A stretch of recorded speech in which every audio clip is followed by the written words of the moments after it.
Hello everyone and welcome back to the channel. तो भाई JEE mains 2024 का result finally जो है वो आ चुका है और अब सभी बच्चों के दिमाग में सबसे बड़ा डाउट ये है कि हमारी रैंक के हिसाब से, हमारी सीआरएल रैंक, हमारी कैटेगरी रैंक के हिसाब से हमें अब कौन सा कॉलेज मिलेगा।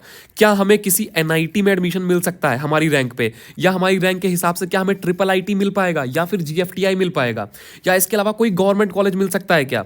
तो अलग अलग बच्चे अलग अलग कैटेगरी से हैं, कोई जनरल कैटेगरी से है, कोई ईडब्ल्यूएस से है, कोई ओबीसी से है, कोई एससी से है, कोई एसटी से है। लेकिन सभी का डाउट जो है वो कॉमन है कि भाई जनरल कैटेगरी से हूं तो कितनी रैंक लगेगी एनआईटी के लिए, अगर ईडब्ल्यूएस कैटेगरी से हूं, ओबीसी से हूं तो कितनी रैंक लगेगी ट्रिपल आईटी के लिए, कितनी लगेगी जीएफटीआई के लिए। अगर मैं किसी कैटेगरी से बिलोंग करता हूं, ओबीसी एससी एसटी, तो क्या मुझे कैटेगरी का कोई फायदा मिलेगा जिससे मैं इन कॉलेजेस में पहुंच पाऊं, क्योंकि सबसे पहली प्रायोरिटी बच्चों की रहती है एनआईटी, ट्रिपल आईटी और जीएफटीआई। तो मैं डायरेक्टली बिना टाइम वेस्ट किए हुए आपको बताता हूं कि कितनी कम से कम रैंक होनी चाहिए आपकी अगर आपको एनआईटी, ट्रिपल आईटी या जीएफटीआई में एडमिशन लेना है। और उसके बाद सबसे जरूरी चीज मैं आपको बताऊंगा कि आपको यहां पे एडमिशन कैसे मिलेगा। सिर्फ सीआरएल रैंक देखने से आपका एडमिशन नहीं हो जाएगा, इसके बाद बहुत सारे प्रोसेस होते हैं जो कि आपको देख लेना चाहिए अगर आप जेईई मेंस 2024 के रैंक के हिसाब से एडमिशन लेने जा रहे हैं, तो खास करके एनआईटीज, ट्रिपल आईटीज और जीएफटीआईज। तो मैं बिल्कुल पहले शुरुआत करता हूं एनआईटीज से।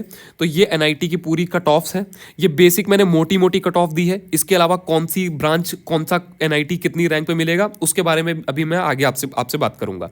तो अगर आप जनरल कैटेगरी से बिलोंग करते हो और आप एनआईटी, आपका ख्वाब है कि आपको एनआईटी, कोई एनआईटी कॉलेज चाहिए, आपको वहां पे एडमिशन चाहिए, तो अगर आपकी 70,000 रैंक के अंदर है तो आपको यहां पे एडमिशन मिल सकता है। बाय द वे एक और जो कंडीशन होती है जिसमें थोड़ी सी लो परसेंटाइल पर भी एनआईटी, ट्रिपल आईटी और जीएफटीआई में एडमिशन हो जाता है, लेकिन वो एक स्पेसिफिक कंडीशन है। वो अगली वीडियो में मैं आपको बताऊंगा कि लो परसेंटाइल एक वो क्या कंडीशन होती है जिससे आपको एनआईटी, ट्रिपल आईटी, जीएफटीआई में थोड़ा सा लो परसेंटाइल पे एडमिशन मिल पाता है, लेकिन वो बहुत ही कम बच्चों को मिलता है। तो उसके लिए चैनल को सब्सक्राइब कर लीजिए। और ईडब्ल्यूएस जो कैटेगरी है उसके लिए 75,000 रैंक, ओबीसी कैटेगरी 85,000 रैंक के अगर आपकी अंदर है, मतलब 70,000 है, 80,000 है, तो आप एनआईटी आपको मिल सकता है। एससी कैटेगरी से अगर आप बिलोंग करते हो 2,20,000 रैंक के अंदर वाले बच्चे एक्सपेक्ट करके चल सकते हैं। एसटी कैटेगरी वाले जो बच्चे हैं वो 4.5 लाख के अंदर उनकी रैंक है, तो वो एनआईटी मान के चल सकते हैं कि उनको मिल सकता है। ट्रिपल आईटी के लिए, जनरल कैटेगरी वालों के लिए 72,000 रैंक के अंदर होनी चाहिए, ईडब्ल्यूएस वालों के लिए 75,000 के अंदर, ओबीसी वालों के लिए 85,000 के अंदर, एससी वालों के लिए 2 लाख के अंदर, एसटी कैटेगरी वाले बच्चों की 4.5 लाख। अब इनमें फर्क क्या है कि एनआईटीज में इतनी रैंक पे आपको लोअर ब्रांचेस मिलती हैं, लेकिन ट्रिपल आईटी में आपको सीएस आईटी, क्योंकि ट्रिपल आईटीज में सीएस और आईटी ब्रांचेस हैं अवेलेबल ज़्यादातर, तो आपको यहाँ पे सीएस और आईटी मिल जाता है इतनी रैंक के अंदर। जीएफटीआईज की बात करेंगे, एनआईटीज सबसे फर्स्ट प्रायोरिटी होती है बच्चों की, एनआईटीज, फिर ट्रिपल आईटीज, फिर जीएफटीआईज। टोटल इंडिया में 31 एनआईटीज हैं, 31 जीएफटीआईज हैं और ऑलमोस्ट 23 ट्रिपल आईटीज हैं। तो अब अगर जीएफटीआई की बात करें तो जनरल कैटेगरी वाले बच्चों 1,20,000 रैंक वाले बच्चों तक की यहाँ पे अलॉटमेंट हो जाते हैं। ईडब्ल्यूएस कैटेगरी 1,25,000 रैंक तक का, ओबीसी कैटेगरी 1,35,000 रैंक तक वाले बच्चों का अलॉटमेंट हो जाता है, एससी कैटेगरी 3 लाख और एसटी कैटेगरी 5 लाख। तो मैंने ये कट ऑफ दे दिया आपको। आप स्क्रीनशॉट चाहो तो इसको स्क्रीनशॉट भी ले सकते हो, मैं यहाँ से इसको थोड़ा सा क्लीन कर देता हूँ। स्क्रीनशॉट लेके आप इसको रख सकते हो और अपना चेक कर सकते हो कि आपको क्या क्या मिल सकता है। कोई एनआईटी की पॉसिबिलिटी है, ट्रिपल आईटी की पॉसिबिलिटी है, जीएफटीआई की पॉसिबिलिटी है। अब सबसे जरूरी चीज़ कि एडमिशन आपको कैसे मिलेगा इन कॉलेजेस में, कौन से वो क्रूशियल पॉइंट हैं, जरूरी चीज़ें जिनकी मैं बात कर रहा था।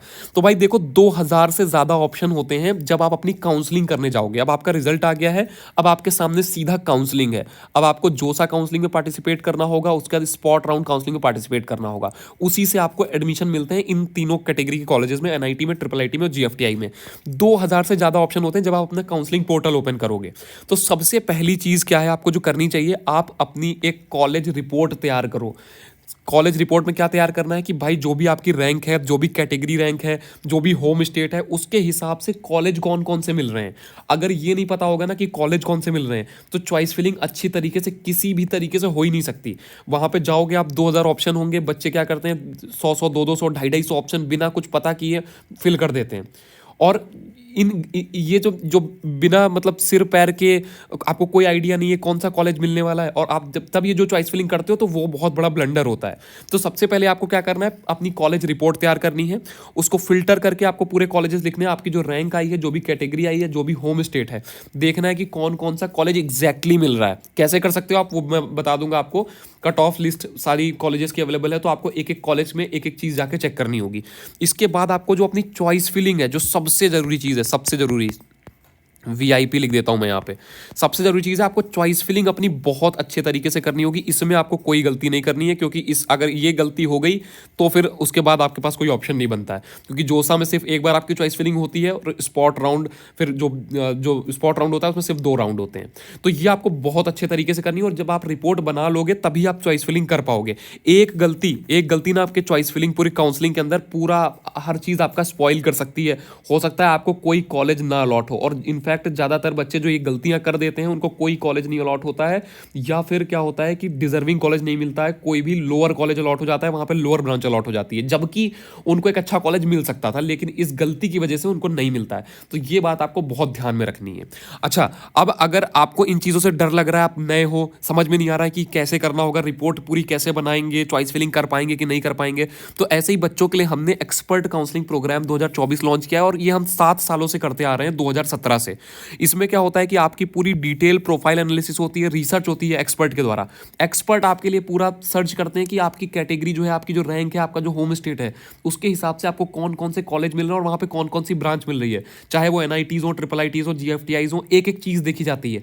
और इसके अलावा दूसरे जो कॉलेजेस हैं जो अदर स्टेट काउंसलिंग से मिलते हैं आपको, जैक दिल्ली की बात करें, एनएसयूटी, डीटीयू, बहुत सारे बड़े बड़े कॉलेजेस हैं जो दूसरी काउंसलिंग से मिलते हैं, जो जोसा और सीसैप के थ्रू नहीं मिलते हैं, वो पूरी आपके पास 8-10 रिपोर्ट शेयर की जाती है कि भाई आपको जोसा में क्या क्या मिल सकता है, सीसैप में क्या क्या मिल सकता है, और आपको जैक दिल्ली काउंसलिंग में क्या मिल सकता है, जैक चंडीगढ़ काउंसलिंग में अगर आप पार्टिसिपेट करते हो तो क्या मिल सकता है।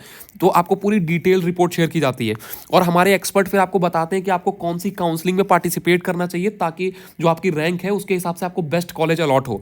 और उसके बाद सबसे जरूरी और सबसे क्रूशियल चीज, आपकी पूरी चॉइस फिलिंग का जो प्रोसेस है, पूरी चॉइस फिलिंग हमारे एक्सपर्ट्स करते हैं, जो मैंने बताया कि आपको 7 साल से हजारों बच्चों की काउंसलिंग कर चुके हैं, और बच्चों को एनआईटी, ट्रिपल आईटी, जीएफटीआई तक पहुंचाने में उनकी मदद की है।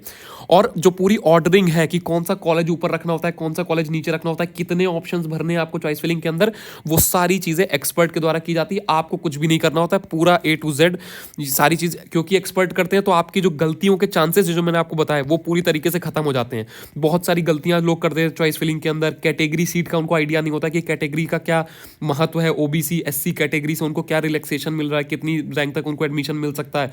होम स्टेट, आपके होम स्टेट में जो एनआईटीज़ हैं, ट्रिपल आईटीज़ हैं, जीएफटीआईज़ हैं, क्या आपको वहाँ पे रिलैक्सेशन मिल रहा है। सीट मैट्रिक्स के हिसाब से, पोर्टल एल्गोरिदम जो मैंने आपको बताया कैसे ऑर्डरिंग करनी होती है, कितने कॉलेजेस भरने होते हैं, तो ये सारी गलतियों के चांसेस खत्म हो जाते हैं, क्योंकि पूरा काम पूरा जो प्रोसेस है आपका काउंसलिंग का वो एक्सपर्ट्स करते हैं। तो अगर आप भी चाहते हो कि कोई गलती ना हो आपसे, तो आप इस प्रोग्राम में इनरोल कर सकते हो। और ये आप पहले नहीं हो, हजारों बच्चे पहले पुराने सालों में इनरोल कर चुके हैं। आप देखो यहाँ पे अलॉटमेंट लेटर्स मैंने कुछ डाले हुए हैं, triple IT Bhopal, NIT Srinagar, यहाँ पे एमएनआईटी भोपाल, एनआईटी जमशेदपुर, बहुत सारे हैं। आप हमारी कैरियर मार्गदर्शन .org वेबसाइट पे भी जाके चेक कर सकते हो। हजारों बच्चों के वहाँ पे आपको वीडियो, टेस्टिमोनियल, वहाँ पे उनके अलॉटमेंट लेटर सब कुछ मिल जाएगा, जिन्होंने पुराने सालों में, पिछले सालों में एक्सपर्ट काउंसलिंग प्रोग्राम ज्वाइन किया था, और हमारे एक्सपर्ट्स ने उनको बेहतर से बेहतर जो बेस्ट चीज़ हो सकती थी, बेस्ट कॉलेज, वहाँ पे पहुँचाया। तो अगर आप भी एक्सपर्ट काउंसलिंग प्रोग्राम ज्वाइन करना चाहते हो तो आप इस नंबर पे हमारे एक्सपर्ट काउंसलर से बात कर सकते हो। उनसे पूछो कि कैसे आप ज्वाइन कर सकते हो एक्सपर्ट काउंसलिंग प्रोग्राम, क्या फीस है एक्सपर्ट काउंसलिंग प्रोग्राम की, और बहुत लिमिटेड, हम लोग लिमिटेड बच्चों के एक्सपर्ट काउंसलिंग प्रोग्राम करते हैं। तो आपसे मिस ना हो जाए, तो आप यहाँ पे जो है कॉल करके एक्सपर्ट से पूछ सकते हो। और ये मैं आपको एक चीज़ और क्लियर कर दूं कि एक्सपर्ट काउंसलिंग प्रोग्राम के अंदर जब आप ज्वाइन करते हो तो आपकी सिर्फ एक काउंसलिंग नहीं, जितनी भी काउंसलिंग, जिस भी काउंसलिंग से आपको अच्छा कॉलेज मिल सकता है, सारी काउंसलिंग जो है एक्सपर्ट्स करते हैं आपकी, सारी काउंसलिंग, चाहे वो जोसा हो, सीसैप हो, जैक दिल्ली हो, जैक चंडीगढ़ हो, यूपी टैक हो, एमएचसीटी हो, एमपीडीटी हो, पीटीयू हो, जितनी भी स्टेट काउंसलिंग है सारी जो है आपको बताया जाता है कि आपको कौन सी काउंसलिंग में पार्टिसिपेट करना चाहिए, आपको कौन सी काउंसलिंग में अच्छे कॉलेज मिल सकते हैं, और उसके हिसाब से फिर आपको उस काउंसलिंग में पार्टिसिपेट करवाया जाता है। और आपका पूरा जो कंप्लीट प्रोसेस है चॉइस फिलिंग का, कैसे कॉलेज जो फिल्टरिंग है, कॉलेज रिपोर्ट बनाना, सब कुछ हमारे एक्सपर्ट्स बना के आपको शेयर करते हैं। तो आई होप कि यू लाइक द वीडियो, और ज्वाइन करना हो तो आप, मैंने बता दिया आपको, आप इस नंबर पे कांटेक्ट करके ज्वाइन कर सकते हो एक्सपर्ट काउंसलिंग प्रोग्राम। बहुत लिमिटेड सीट्स हैं। Thanks for watching this video. आगे आपको और क्या चाहिए आप कॉमेंट सेक्शन में कॉमेंट करके बताओ, आपको और कौन सी वीडियो पसंद करोगे, किस टॉपिक पे वीडियो बनाऊं, एनआईटी पे, ट्रिपल आईटी पे, किसी का कॉलेज रिव्यू चाहिए, और या फिर आपको काउंसलिंग से रिलेटेड वीडियो चाहिए, तो आप नीचे कॉमेंट करोगे, उसी के हिसाब से आगे के वीडियोज हम प्लान कर लेंगे और आपके लिए जल्द से जल्द वीडियो लेके आ जाएंगे। तो फिलहाल के लिए इस वीडियो में इतना ही रखते हैं। Thanks for watching this video. मिलते हैं अपने अगले वीडियो के अंदर, तब तक के लिए गुड बाय।